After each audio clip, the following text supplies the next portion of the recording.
Good morning. Good morning. Here I am again, Demetrius Thomas, coming to you all to share about PTSD Awareness Month, which is June.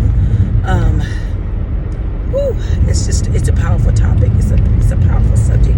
Mental health awareness, mental health illnesses are hard things to talk about. I've shared with you all about that during the month of May, because it was Mental Health Awareness Month. This month is PTSD Awareness Month. So it just kind of follows suit.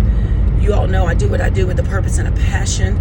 A lot of my life I like to share with the hopes and the prayers that someone who watches, all it takes is one for me, who watches can be inspired to get the help, do whatever they need to do to become the best version or better version of themselves.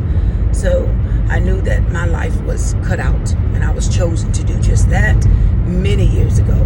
And even as things have transpired, I have really been inspired to share my different experiences. And you all know my trauma was when my son was killed, and actually traumas after that, trauma after trauma after trauma, and in the middle of processing and learning how to deal with life,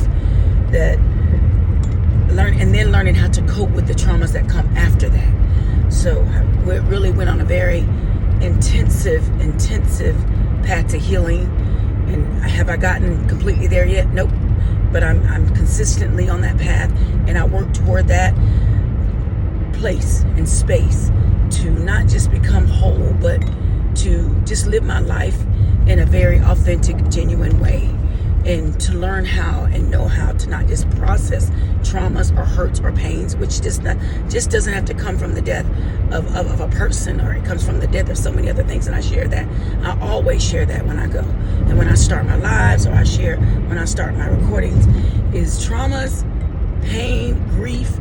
It just doesn't come from losing a person or your closest animal or things of that nature. It comes from so many different ways, and this is what's really got us in such a space. When I say us, I mean people in general, of just how we've learned how to just block it, ignore it, and we don't process it, and we just stay stuck and stagnated. And then we operate from a space in our whole life spectrum, from unhealed hurts and unprocessed traumas. And those things have spilled over into our teenage years, and then our adolescent years, and into our adult lives and years. And some people have went on and never even processed those things, even into their old age. So this is what I knew, that I had to do what I needed to do to get into a better space. And no matter what happens, this is a path that I'll be on forever. Even considering going back to school to do some things with it. So so that's where this channel was birthed, because I went to YouTube to get a lot of my videos and a lot of instructions on how to get healed from all the different traumas. That really, one of my greatest was 2019, and then after that, it was just so many things that took place that I had to really put in work, and I had to get to this space. And again, am I healed completely? No, but it's still a process. And for me, I think it'll be an ongoing process, because things happen in life that get you to this space. So I want to share with you about my second point, and I'm going to hit it really quick, and I'll expound on it later. This is my 10-minute Talk About It segment on my YouTube channel, Healing to Help Heal 1122, in which I bring awareness and inspire and encourage people to do the work, to not be afraid, and also to make a safe space for so many people. That's why I'm going to expound on it later this week, if not tonight, definitely maybe tomorrow or Friday. And in seeing even those in the public eye, more those in Hollywood sharing about their children and their lives with mental health and the things that are going on. It's a real deal situation, but you definitely have to create a safe space for people to be able to share and people to be able to trust. And that's another thing that's caused so much of the damage concerning mental health. People don't trust. So there's not a safe space created where people don't trust, because they don't want to talk about it. They don't want to share. So therefore, they live a life of facades. A life that's fake. They can hide behind masks. They can appear to be so whole. Mental health and mental illnesses, you can't really take a X-ray of it. And you can, and like myself, you can dress the part. I did that. You can look the part. I did that. You can fake the smiles. You can fake with the things that you appear to have been so successful in, but your mental health is so damaged. And you can really, really create your own life in which people will never know that unless they become some type of way connected to you on a more intimate level, and they can see that, sense that. I've been grateful for it on my journey, because I just know that when I begin to get healed and I begin to put in the work and I begin to see myself, it gave me a greater understanding. It gave me an empathy and another level of sympathy for people that I know that have not done the work. They don't know how to do the work. They're afraid to do the work. There's no safe space for them. They're comfortable in being just the way they are and how they move. So, and it gave me another level of love and another level of understanding, and it gave me, really authentically took me on another level of prayer for the brokenhearted, and and how people move. It's just, my heart goes out to people, because to do the work and get healed, let me tell you something, it's not easy. It can come from a very hard, hurtful space, because you have to take a lot of the accountability and responsibility of how you've moved and the decisions you've made. And I'll say this, and I'm going to move on. I'm going to give you the point, and then I'll expound on it later, because the point is a very good point.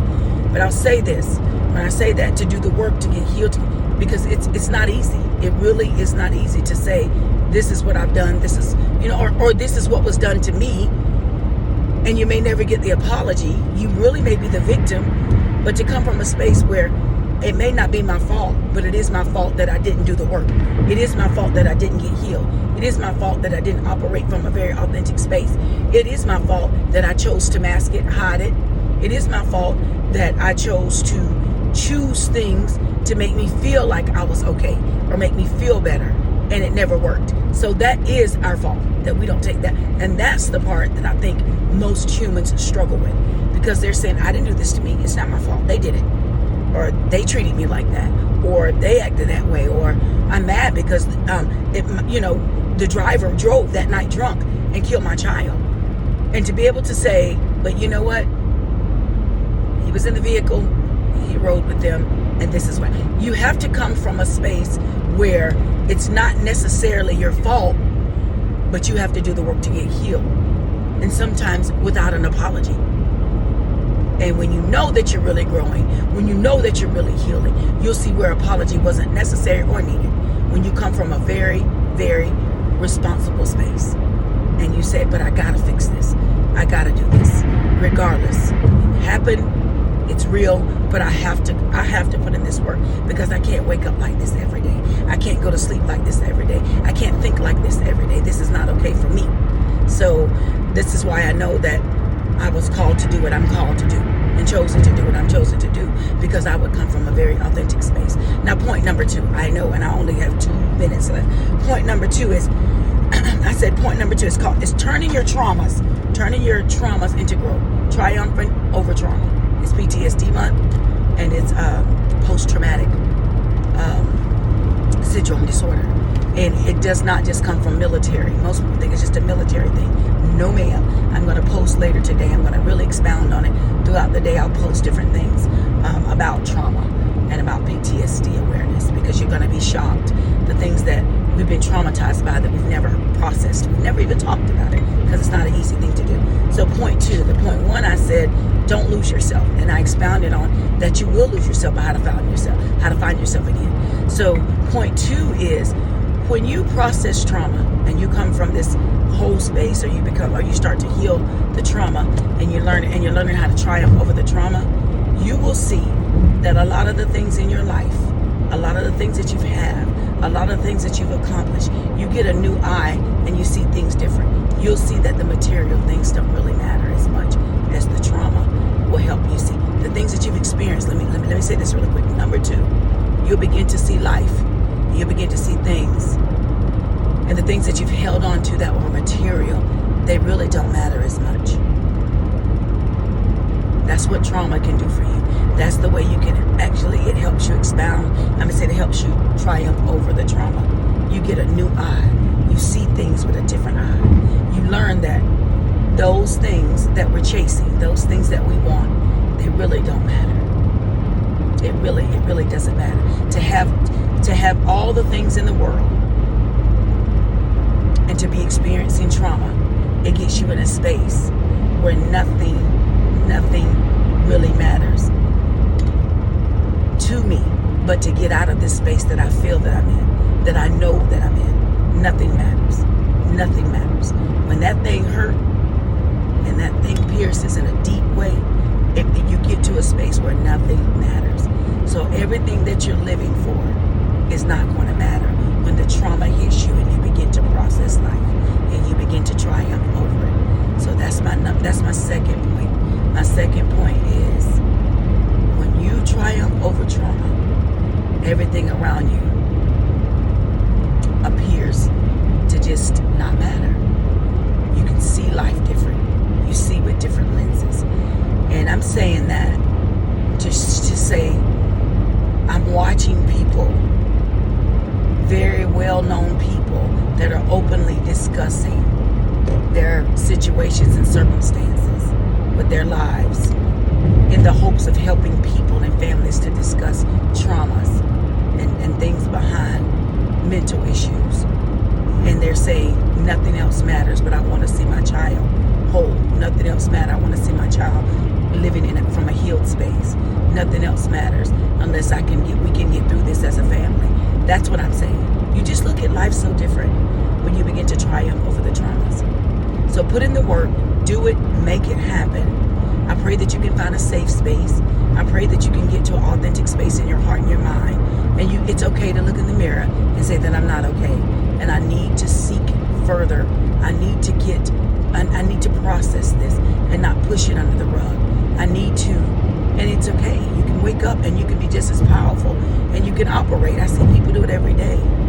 But the inside hurts and the inside pains, when they're there, you can work through that because that will come out in another area of your life. Those that unprocessed pain, that trauma, that grief, that hurt, I promise you, it comes out in other ways that folks don't even know how to discuss. I've heard friends of mine say, I don't know why I do what I do. I don't know why I act like I act. I don't know why I snap like I snap. I've heard people say, I will never love like that again. I will never give like that again. I will never trust like that again. All that is hurt. All that is pain. All that is trauma. And it's all unprocessed. It's all, I promise you, it really is. We were created a certain kind of way to move a certain kind of way. And the hardcore, the pain, those things, the anger, all of those things are just unprocessed circumstances and situations. So I pray today for you that are watching this, you that are watching later, that you can just get to a space that you can begin to do. Because once you start to do the work on yourself, sometimes you'll see you got to go a little further. I may need the counseling. I may need the therapist. I may have to go to my pastors and say, can I get counseling spiritually? There's so many different avenues to get us to a healed space. And I'm going to say something with you, especially if you walk in a position of power and leadership.